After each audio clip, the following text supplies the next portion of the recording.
A common question, especially as we head forward with the Las Vegas Raiders training camp, is should the Raiders bring back running back Josh Jacobs next year?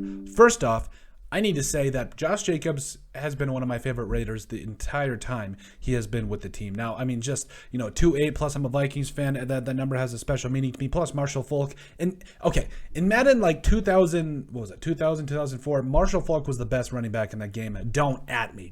But back to the subject at hand here. We're talking about, Josh Jacobs potentially coming back for the Raiders next year, and really should he? That's the question here. So, Josh Jacobs, to me, throughout these last 3 seasons has really been a special player. We talk about, coming in as a rookie, having over 1,100 yards rushing, also having 20 catches. So, really being the bell cow running back for the Raiders. Then coming back in 2020, also having another 1,000-yard season and 12 touchdowns. And then finally this last year did have a couple of injuries, a couple of things kind of going down for him, but he did also show that he can catch the football. And I think that's probably arguably the most improved part of his game. But when you've got a crowded running back room, you got Zamir White back there that you drafted in the 4th round.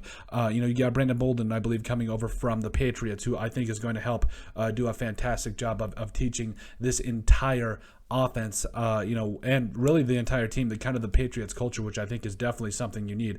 There's a lot of different things that are going on with this running back room that I don't think a lot of people are taking into consideration, and I get it, but at the same time, we need to be honest with ourselves. We need to take a look at this and really show what his chances are of coming back next year. So we talked about it. Kenyon Drake, Zamir White, Brandon Bolden.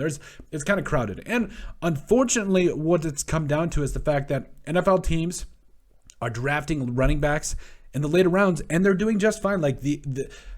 Unfortunately, the days of Adrian Peterson, Jim Brown, those guys drafting him in the 1st round. I don't know if Jim Brown was a 1st-round pick off the top of my head, but actually, I'll look it up right now.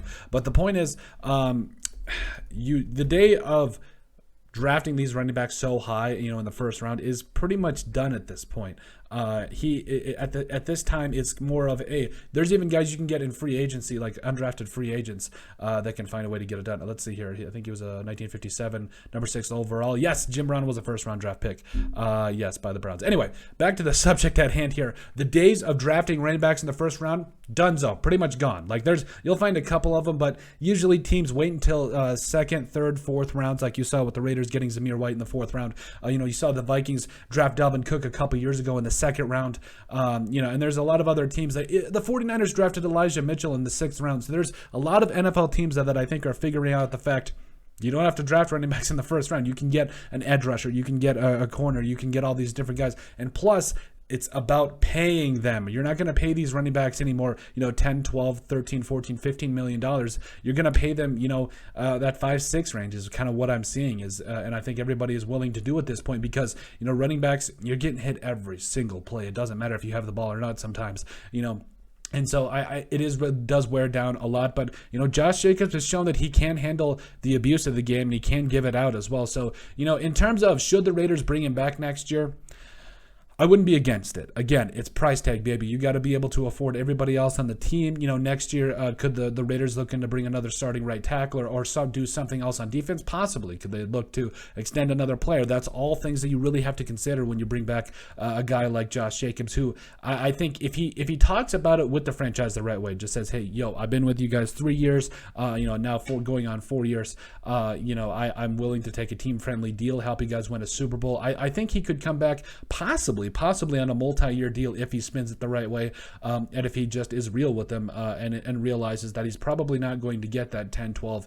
$15 million anymore. Unfortunately, Dalvin Cook was able to get the bag from the Vikings a couple years ago, but again, it's rough when you got a crowded running back room like this. But I wouldn't mind Josh Jacobs being back with the Raiders. I think he could do a lot of different things for him and still be that bell cow running back if need be. But let us know what you guys think. Make sure you guys like and subscribe down below. Leave a like and a comment. It helps people find the show. We greatly appreciate all the support that we've gotten and continue to get. You guys are all truthfully awesome. We love every single one of you. In the description down below, you'll find all of our social media platforms, so give us a like and a follow there. Also, remember to give us a listen and sub on iTunes. And finally, if you have anything else you'd like to cover, send us an email at thesportsbp@yahoo.com or put in the comment section down below and we would love to cover it. But let us know what you guys think if the Raiders should bring back superstar running back. That's right, I said it. Superstar running back Josh Jacobs next year.